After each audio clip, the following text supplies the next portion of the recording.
So at their heart, all buildings are basically polygons. Because we are rather dull primates, we choose mainly to live with vertical walls and square or rectangular surfaces. I mean, it's easy to build, isn't it? We understand those kind of shapes. So rarely do you get, curved walls in architecture. Obviously you do sometimes, but it's not very often. So I think primarily you can understand a building. If you want to really simplify it to visualize it, you're talking polygons, you're talking triangles and squares. So let's have a look at a photo of a building and start to decode it, and then transfer that decoded simplicity into our drawing. For the sake of simplicity, take a generic kind of house. So we can have 2 up, 2 down, as we would call it. Oh, let's put a door there. Right, so that's front on view. Now we can clearly see, so this is a straight on view, so there's no perspective in this. But so you can see that the house itself, with the exception of a slightly leaning roof, is a rectangle. Now, what are the sort of proportions of that? Well, it's kind of like roughly 60-40 in terms of how big the roof is. If I'd have been a bit more sensible, I would have brought the roof down to basically half that height, because that makes it easier to draw. So if we were to take the height, split it up, it's basically half and half. So in terms of the sort of ratios, I would say that this is sort of 1.5 times 1 times. So it's about 1.5 times the overall width. Now the reason why I'm sort of looking at these proportions is because I can use those to help me draw this house in 3D in any shape or form. So if we could just construct everything inside a box, because that's what buildings are, they're boxes, so we can draw them inside a box. So as the house rotates around, it's going to slightly change its view, obviously, because we're not looking straight on it anymore.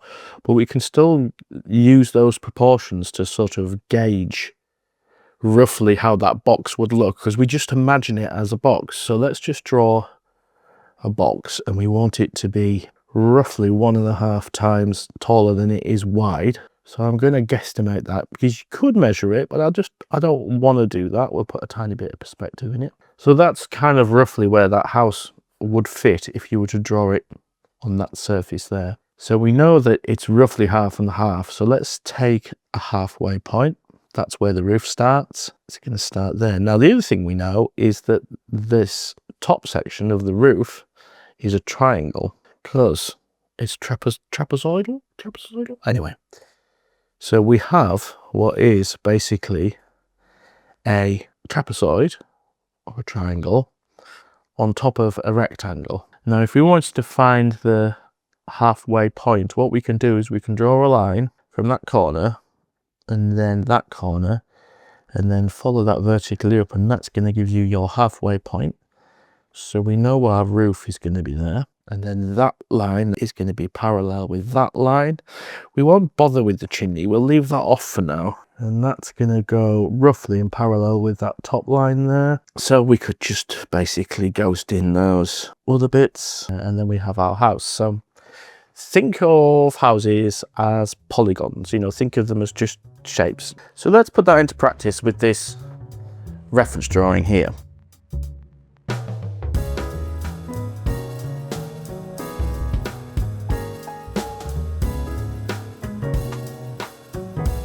Sorry to break this terribly sad news to you. I'm not going to talk about perspective here, because that is a separate episode all of its own.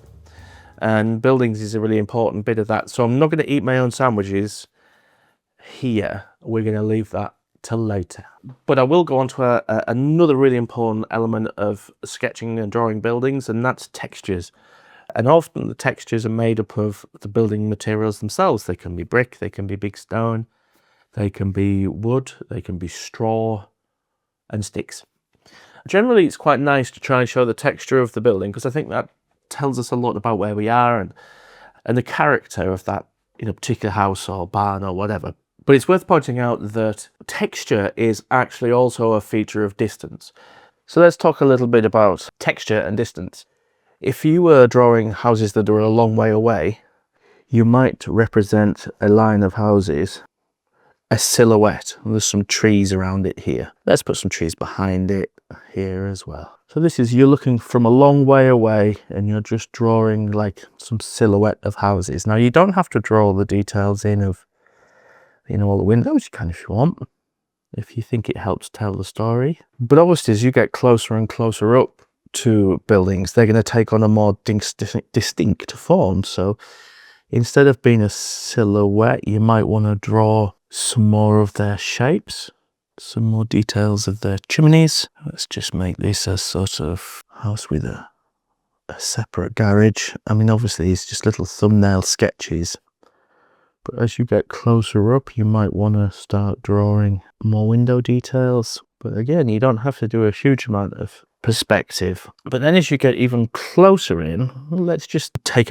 like a traditional barn with some bricks, some stone. Let me find a reference drawing. So we're going to have a look at this reference drawing here. Now this is a beautiful old abandoned barn in Rishworth in Yorkshire, I believe. And I'm just going to use this as an example. You see in the background, we've just got some really simple little boxes, repeated patterns of houses. But what I'm going to do is I'm going to imagine there's 3 of these in a field. So let me show you what that looks like. So the first one, here's our picture in a picture. There we go. So the first one of these barns is here. Definitely going to do a wobbly line for that one. And the second one is going to be, oh, really wobbly lines here. We're going to turn it around so it's facing the other way. And then the third one is going to be facing a slightly different way, just for the sake of our sanity. And that's going to be here. So what I've done is I've created a sort of farmyard with 3 different buildings in. So you'll see why I've done that in a second. So we have a hedge line that runs this way, and then a hedge line that runs that way. And we'll just continue that perspective through there. I might try and put a little bit of a wall here. Why not? I love making up these little worlds. It's absolutely fascinating. So I don't know why I started there. I just wanted to. Right, so how do these buildings look? Well, this building in the background here is going to be a very, very silhouette-y type thing with not a huge amount of detail on it. I'm not even going to do necessarily like individual tiles or anything on there. We'll make up a door, something like that. I'm not going to do any brick detail on that. Now this one here, I'm going to put a little bit more detail on. We're going to make up some roof, wonky roof, and then draw some tiles, the edge of some tiles, some big slates. Oh, just ghost in some bits and bobs here. I'm not going to do them all. We'll do a few. And I think this is probably quite an important line here. Again, I'll make that a bit uneven. Now I'm going to change that line, bring it in a bit. Now I know we've got a line there. I'm not going to lose too much sleep about that. We're going to line, and then definitely have a little bit more grass detail here because we're closer to the viewer. So I want that to be a little bit more obvious. Now we've got this little stone wall that we're going to put in here. And again, as we get closer up, because we're not just talking about buildings here, we're also talking about the sort of built environment. And then we're going to have some more grasses here. There we go. We'll put in a few further back, just sort of suggest. Okay, so this house here is going to have just a simple lintel. And then I'm going to put in some suggestion of some brickwork there. There is a repeating pattern. If you look at the reference drawing, that you might not be that bothered about, but you can see there is a pattern in the stonework here, and that will repeat here. So I'm going to put that in there. Maybe not all the way up, but do some.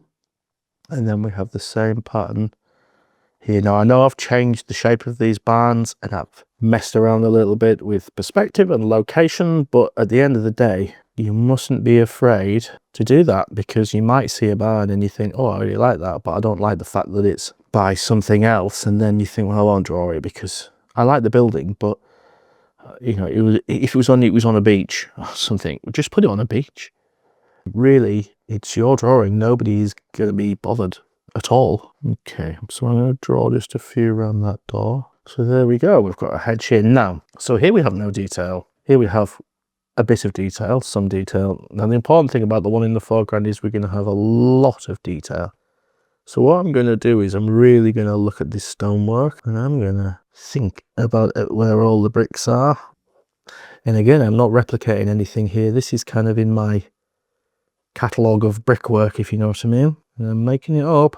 I'm not literally doing every bit. So I'm going to go to the trouble of actually doing all these. So I might fast forward this bit. Right.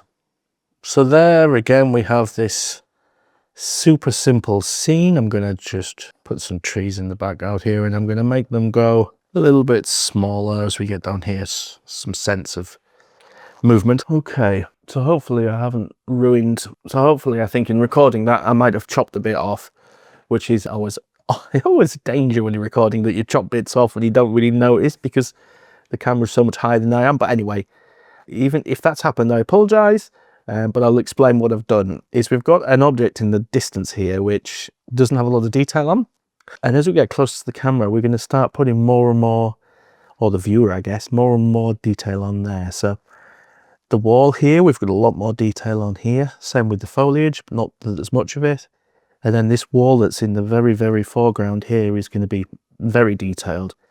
And what you can do with that is you can not only show every brick, but you can actually put in some textures, something like that, however you want to do it. But anyway, so what I would do here is just to finish off with a bit of sort of line thickness work. So I might take this big pen, and again, this is my sort of slightly exaggerated style, but just trying to show that you can be quite bold. And then I might go a lot, use the thick, but I'm going to just use it a lot more delicately. This is a whiteboard marker. I meant to use a Sharpie for this, but unfortunately I don't have any. So this is what we write our kitchen menu and shopping things on. Let's start off with that.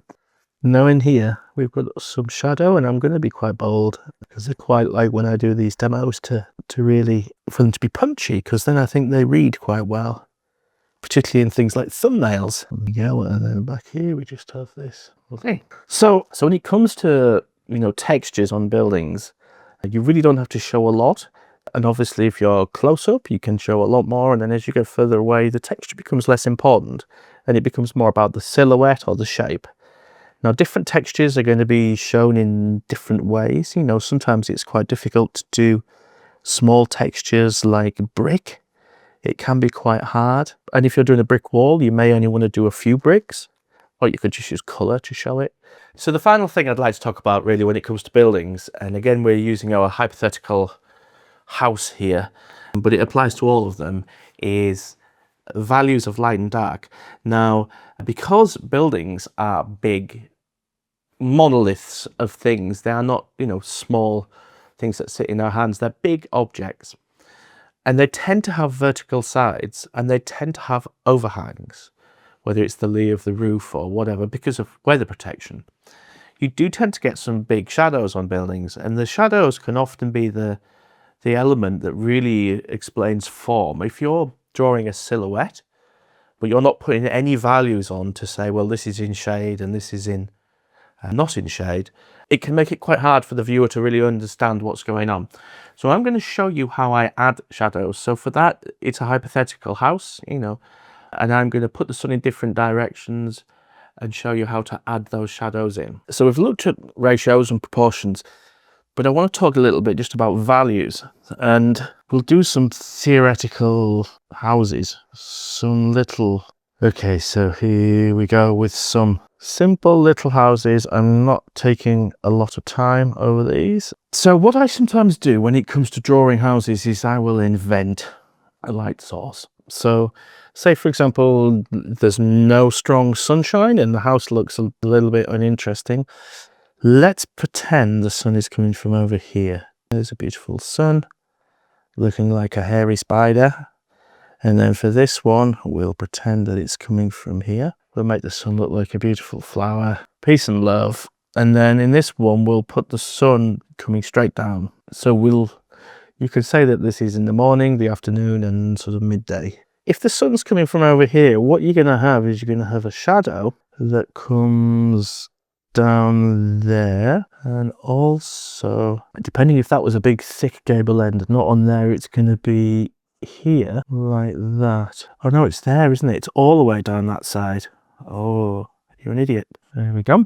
But you also might have a little bit on here and on there. The other thing you're going to get is you're going to get a strong shadow on the top here and on that side of the window frames there. Now the windows, that's a separate thing. We can spend an age talking about how to draw windows and paint windows, and I've got tutorials on that, but so let's stick to this. So the same on this side, where we're going to have a shadow doing something like that, and then the whole of this is going to be in shade. And obviously you're going to be probably doing this with watercolor or whatever media. You might not necessarily be using pens like this, but and then from above, typically you're going to get something that's smaller shadows.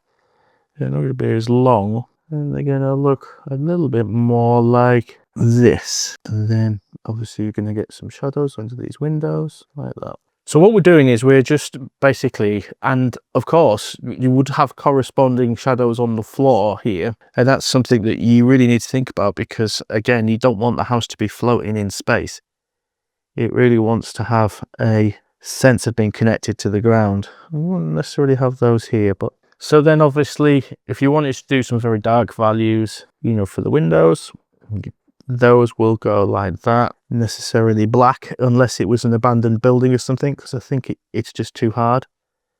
I would normally go for a grey, but I mean, for the sake here, I'm just showing you the technique really. There we go. So definitely when it comes to adding values to buildings, you can replicate shadows, you can make up your own. Definitely to go for it and have a think about. Actually, while we're talking about windows, let's just really quickly mention the fact that windows are typically a recess, so that you have a little bit of brickwork normally, and then a sill, a window sill, and then you will have your window.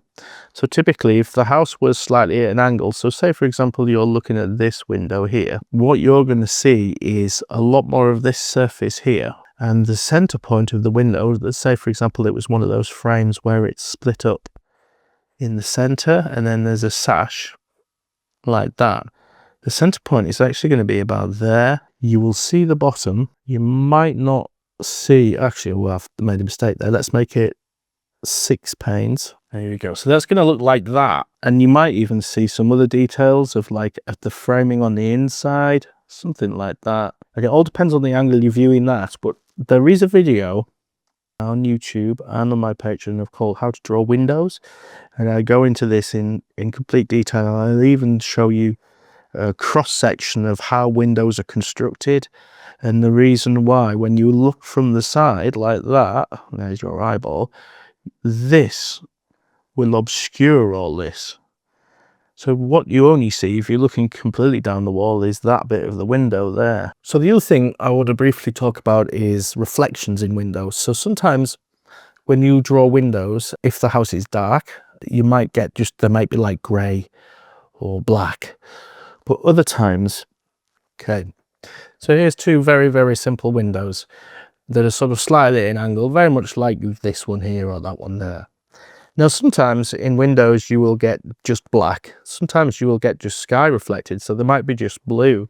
Depends on the angle that they're viewing them. Sometimes you get something that could be a tree or something reflected in the window, and it's really worth spotting that. Let's draw a simple tree and a couple of birds, just to really kind of show the point. Other times it might be other bits of the urban environment, so you can do something like this. It might be the house opposite that you see reflected in the window. So instead of going in and shading those, I'll just sort of show you what I mean. So let's just take a tiny bit of blue, and we'll put that there. There we go. So I'll just quickly dry that again with the hairdryer just to save a bit of time. So it's very badly dried with the hairdryer, so it looks very blotchy, but I'm not really boshed because we're just being fast here. Right, so if that was like a reflection of a tree, the chances are it's going to be quite dark, but it still wants to have a green element. So I'm going to put a bit more green in there. Choose a colour a bit like that, which is like a dark. I think this in deep light is their forest green, but it just depends on exactly what's reflecting, and you just need to look in those windows yourself and that will give you an idea. And you can also add a few little spots, just whatever. Now, with something like windows, what I tend to see is if it's brick, you're going to get a very dark sort of brick colour. I mean, it's not very often that when you're sketching you'll do like a close-up of a window, but certainly don't be afraid to have a look at it and see what's going on in that window, and it will give you a real sense of like its reflectiveness, if you know what I mean. Here's some brick type outline or stonework. I just want to highlight the white on the window frame, really.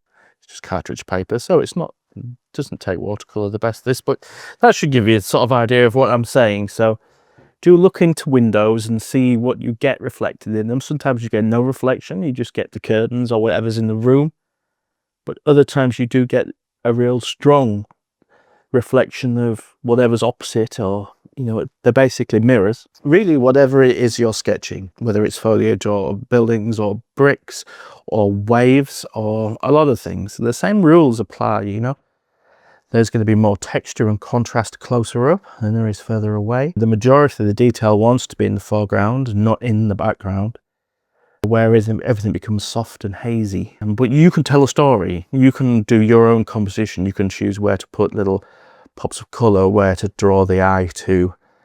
You know, you can tell your own stories. This was a drawing I did, completely not thinking about composition. It was done straight from a reference drawing. And I saw this guy stood on deck here. Well, it might be a guy, it might be a girl. Don't know who it is. And I liked the figure. And I thought, I want to put another figure here. I wanted to know what was happening between those two. I'm sure they've got their own story to tell. Daphne and Peter, he's just coming to port and those guys have just met. Something's going to happen there. We just don't know. So that's a bit of a whistle-stop tour of some of the considerations that we have when we're drawing buildings. Now, don't forget to check out my Patreon, where for a few bucks every month you can get access to all my unfettered full versions of my videos, all the reference drawings, extra double reference drawings, lessons, and a little community where you can post some work, you can chat with me about your work, you can send me some examples and we'll talk through stuff. It's a wonderful place, and as I say, for the price of a couple of cups of coffee a month, you get access to everything. So pop by for a month, you know, check it out, and then you can go again. It's fine. That's the great thing about it. You can dip in and out of it. You're not subscribing for a year. I really don't mind if you come by, just say hello, have a look at some of the stuff. My point being, that's where the majority of the revenue comes from to create these videos. YouTube is great, and I do get a little bit of money from the advertising, but primarily it's all those little Patreons that stack up to make the tortured analogy, that's not like me, stack up to make the big money that means that I can keep making these videos. And even though the Patreon's doing very well, it's nowhere near what you would call a salary, so it's still a supplementary thing, and it would be really nice to to have the option to do it full-time. Don't forget to check out the video on Deep Light paints. I'm now an ambassador for Deep Light, and if you're interested in, so sad, any of the Deep Light watercolors, there is a discount code. It's Deep Joy, and that gives you 10% off, so that's really cool. So do check that out. And what else? Yeah, follow me on Instagram, follow me on TikTok, I'm over there. There's loads of stuff of mine on Instagram. I'm on Facebook. Yeah, I'm probably outside in your garden now, hiding in a bush. Anyway, that's just weird. So I'm gonna go, because I'm having far too much fun. Bye.